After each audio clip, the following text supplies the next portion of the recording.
안녕하세요, 여러분. 오늘 여러분 어떤 하루 보내셨어요?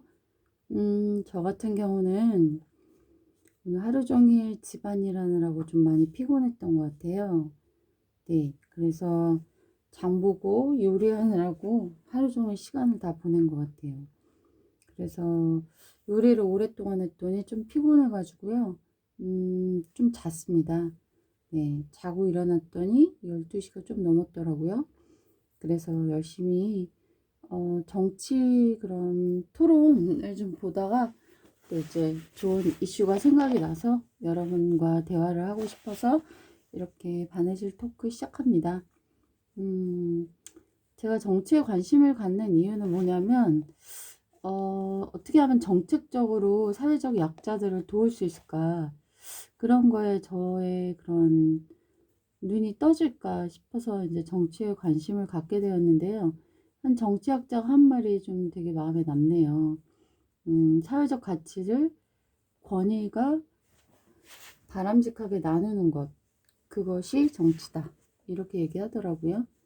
근데 기득권들이 자신의 기득권을 잘 포기하지 못하기 때문에 그런 권위가 바람직하게 합리적으로 나누지 못하기 때문에 이런 극단적인 어떤 대칭 구조나 혐오 정치나 이런 것들이 일어나고 있는 것이 아닐까 하는 안타까운 생각이 좀 들었습니다. 제가 오늘 얘기하고 싶었던 주제는 뭐냐면 지혜에 대한 이야기입니다. 지혜요. 저는 다른 것보다 좀 지혜에 관심이 많거든요. 왜냐하면 살아가는 데 있어서 지식보다 중요한 게 지혜라고 믿기 때문입니다. 네. 근데 사람들은 제가 보니까 지혜에 별로 관심이 없는 것 같아요.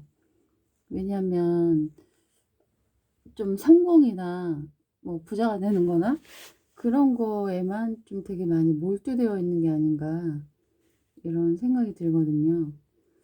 그래서 왜 그렇게 지혜에 관심이 없을까? 왜 이렇게 지혜에 무시할까? 무관심할까? 이런 생각이 좀 들었어요. 근데 지혜를 알면 알수록 지혜보다 더 소중한 게 없는 것 같다는 생각이 들거든요. 저는 지금 아이들을 가르치고 있지만 아이들에게 지혜를 주기 위해서 좀 최선을 다하는 편입니다. 그래서 이제 공부를 하다가 아이들이 약간 지쳤거나 그럴 때는 어떤 대화의 물꼬를 트는데 항상 아이들한테 지혜를 가르치려고 좀 많이 생각하고 그쪽에 관심을 유도하는 편이에요. 근데 저번 주에 있었던 일인데 이제 아이가 지혜에 관심이 없는 어떤 아이였어요. 그래서 제가 이제 만약에 너한테 어떠한 되게 큰 상자가 생겼는데 그 상자를 깨는 게 굉장히 힘들어. 힘들지만 그 안에 되게 아름답고 귀중한 아주 가치 있는 보석들이 들어있다고 이렇게 알려져 있어. 그렇다면 너는 그 상자를 깨기 위해서 노력을 하겠니? 그랬더니 그 아이가 뭐라고 얘기하냐면 노력하고 싶지 않다는 거예요. 그래서 제가 놀라가지고 아니 근데 거기에 엄청난 가치가 들어있고 너의 인생을 바꿀 수 있을 만큼의 굉장한 가치가 들어있는데 그 정도의 노력을 안 하겠다고? 그랬더니 안 하겠다는 거예요. 그래서 제가 너무 충격받아가지고 정말? 그랬더니 네 그러는 거예요. 그래서 왜 안 해? 그랬더니 힘들잖아요. 이러더라고요. 그래서 그래도 힘들지만 그 안에 있는 것들을 얻기 위해서 그 정도의 노력은 할 만큼의 가치가 있지 않아? 그랬더니 아무리 가치가 있어도 자기는 힘든 건 안 하고 싶다는 거예요. 그 말을 듣고 되게 좀 충격을 받았습니다. 네. 저 같은 경우는 정말 그 안에 가치가 있는 지혜가 있다고 생각이 된다면 어떤 노력을 해서라도 그걸 얻어야 된다고 생각하거든요. 근데 요즘 아이들은 그렇게 생각을 하지 않더라고요.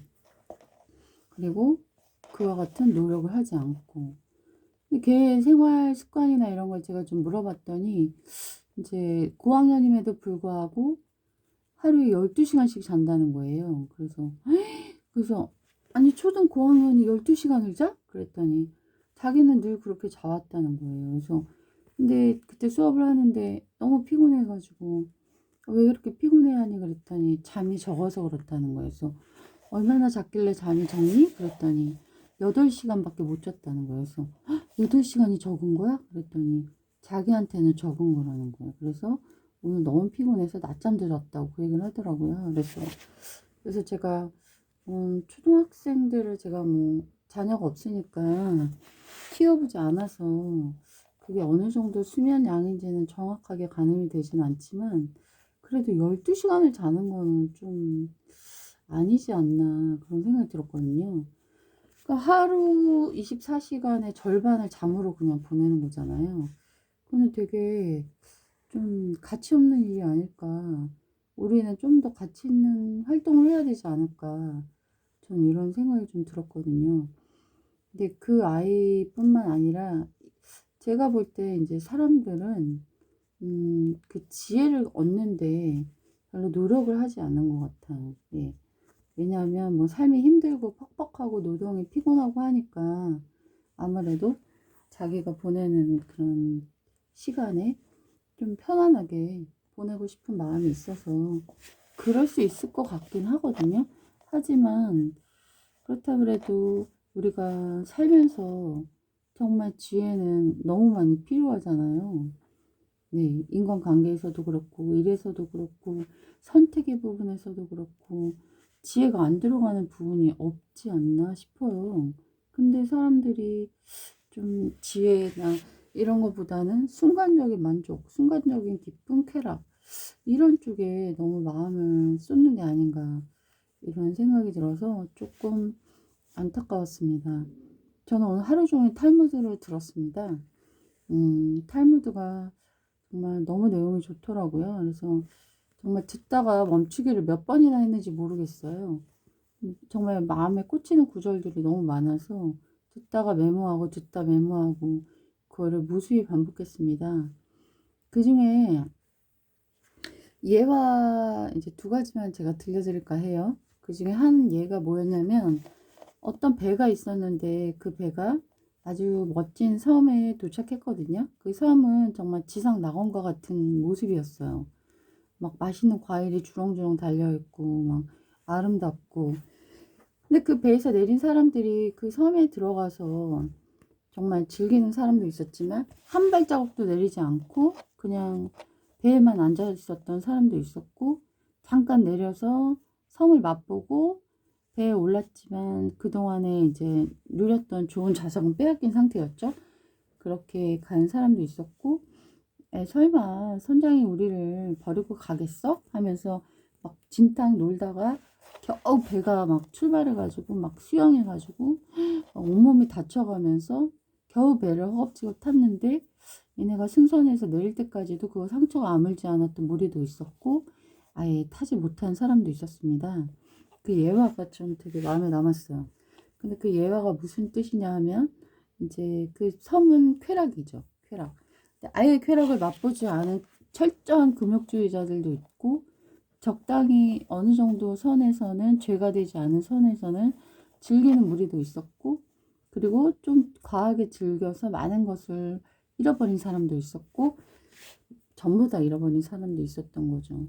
그러면서 우리가 쾌락을 대하는 자세가 어때야 되는지를 명확히 가르쳐 주고 있었어요. 그래서 요즘 정말 자극적이고 즐길 수 있는 것들이 정말 많잖아요. 지천에 널려 있잖아요. 그런데 뭐 철저한 금욕주의자로서 완전히 아무것도 안 누리고 할 수도 있겠지만 어느 정도 뭐 식도락도 즐기고 또한 자연도 보면서 여행도 가고 하는 어느 정도까지의 그런 맛은 보고 그렇지만 중심적인 것들 잃지 않고 그런 게 가장 지혜롭지 않은가 그런 생각이 저는 그 예화를 들으면서 들었습니다. 정말 탈무드는 넘실대는 지혜로 가득한 것 같아요. 그래서 들어도 정말 마음에 새겨지는 그런 내용이 되게 많았고요. 한 예를 더 들어드리고 싶어요. 어떤 남자가 이제 종으로 오래 살았거든요. 근데 착한 주인께서 여비를 챙겨주면서 이제 자유로운 삶을 살아라. 자유가 무엇인지 느끼는 삶을 살아라. 이러면서 그 사람을 이렇게 자유롭게 내어주거든요. 그리고서 그 사람이 이제 세상으로 나아가게 됐는데 여행하다가 이제 배가 파손한 거예요. 그래서 알몸이 돼가지고 옷도 막 다 찢기고 그래가지고 무인도에 그냥 뚝 떨어진 거예요. 그래서 아, 자유라는 것은 이렇게 모든 것을 잃게 할 만큼 엄청난 두려운 것이구나, 이런 것을 그 노예였던 남자가 깨닫거든요. 그랬는데 어느 순간 갑자기 그 섬에 사는 원주민들이 그 사람을 데려가가지고 마치 왕처럼 신봉하는 거예요. 그래서 하루아침에 그 사람의 신분이 막 왕처럼 등극한 거죠. 온갖 맛있는 음식에다 음악에다 춤추는 무희들에다 그렇게 누리고 있었는데 그 원주민들이 그렇게 말을 하는 거예요. 당신에게 딱 1년의 시간만 주겠다. 1년 동안 당신은 이런 생활을 누리다가 1년 후에는 원래 왔던 그 자리로 그 모습 그대로 돌아가게 될 것이다. 이렇게 얘기한 거죠. 그래서 이제 그 청년은 되게 많이 고민이 하게 되는 거예요. 내가 1년을 이렇게 꿈 같은 시간을 보내다가 어차피 나는 죽을 거 아닌가. 근데 내가 그냥 그걸 고민하고 걱정하다가 이걸 못 누리고 그냥 살까? 아니면 그냥 1년이라도 행복하게 마음껏 누리다가 그 이후에 그냥 죽음을 맞이할까? 이런 생각을 했어요. 근데 이 젊은이는 그런 1년의 삶으로 자신의 삶에 만족할 수가 없었어요. 그래서 그 무인도를 시간 날 때마다 찾아간 거예요. 찾아가서 거기다가 씨앗을 뿌리고, 그래서 이제 뭐 여러 가지 동물들도 가져가고, 그리고 1년 안에 뭐가 뭐 크게 변하겠어 하지만 자기가 할 수 있는 최선은 다해야 되잖아요. 왜냐면 1년 후의 삶이 거기 안에서 자기가 살아야 될 운명이니까요. 그리고서 그 사람은 최선을 다해서 1년을 준비했거든요.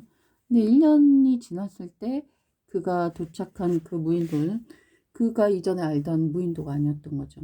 정말 아름다운 낙원이 되어 있었던 거예요. 그러면서 그 이야기가 하는 말은 이런 이야기였어요. 우리가 하루를 살아가는 존재의 이유는 영혼을 꿈꾸면서 그 하루의 모든 가치를 최선을 다해 살아야 한다. 이런 메시지를 주고 있었거든요. 근데 중요한 포인트는 영혼을 꿈꾸면서입니다. 우리가 지금 여기서 막 골프도 하고 뭐 하고 막 해외여행도 가고 뭐 돈을 막 많이 벌고 막 이런 거가 마치 모든 가치인 것처럼 살고 있는 사람들이 정말 많잖아요. 근데 그게 아니라는 거죠. 우리의 삶은 유한하고 그것이 언제 끝날지 모른다는 거.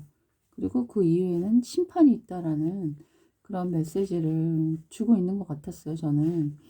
근데 아주 유명한 유튜버인데, 뭐, 그 사람의 자산이 한 100억이라고 하더라고요. 그래서 그냥 그 사람이 얘기하는 게 저는 그닥 와닿지도 마음에 들지도 않아서 많이 듣지는 않았는데, 어느 날 우연히 그 사람이 알고리즘이 떠가지고 그냥 듣게 된 적이 있었어요. 근데 그분이 그렇게 말을 하더라고요. 높은 곳에 올라갈수록 불안하다. 왜냐하면 떨어지면 더 많이 아프기 때문에. 그쵸? 그러니까 요만큼 올라갔을 때 떨어질 때의 고통은 그렇게 크진 않잖아요. 근데 너무 높이 장대처럼 올라가 있을 때 그 고통은 굉장히 큰 거잖아요. 예. 그 사람이 이제 그런 걸 얘기를 하더라고요. 그래서 높이 있는 사람들은 항상 떨어질 것들에 대한 불안함, 두려움이 있는 것 같다. 저는 뭐 높은 데 올라가 본 적이 없어서 그런 거를 체험하지 못했지만 그분의 그런 얘기를 통해서 간접 경험을 할 수 있었어요. 그래서 지금이 마치 모든 것이냐, 끝이냐, 그렇게 사는 삶은 되게 어리석다는 거죠. 하지만 그 청년이 그 1년 후의 삶을 준비했던 것처럼 준비해 간다면 지금도 만족스럽지만 이후에 올 삶도 만족할 수 있는 그런 삶이 되지 않을까. 그래서 영혼을 꿈꾸듯이 살아가야 하는 그런 지혜로운 모습에 좀 감탄했습니다. 우리가 앞으로 맞이할 세상은 천국이죠. 네. 그렇지만 우리가 지금 여기서 똑바르게 선행과 또 여러 가지 가치 있는 것에 깨어서 살지 못한다면 우리의 삶이 앞으로 천국과 같은 삶을 살 수가 없는 거잖아요. 네. 누구나 천국에 갈 수 있는 건 아니니까요. 그래서 그것을 항상 유념하면서 영원한 집을 꿈꾸면서 지금 이 현 세상에서 잘 준비하면서 리허설 속에 잘 살아야겠구나, 그런 생각이 드는 되게 감동적이고 지혜로운 이야기였습니다. 여러분도 항상 지혜에 관심을 가지시고 어떻게 하면 우리의 삶을 더 지혜로 경영할까 궁구해 보시는 지혜로운 삶 되길 바랄게요. 안녕히 계세요.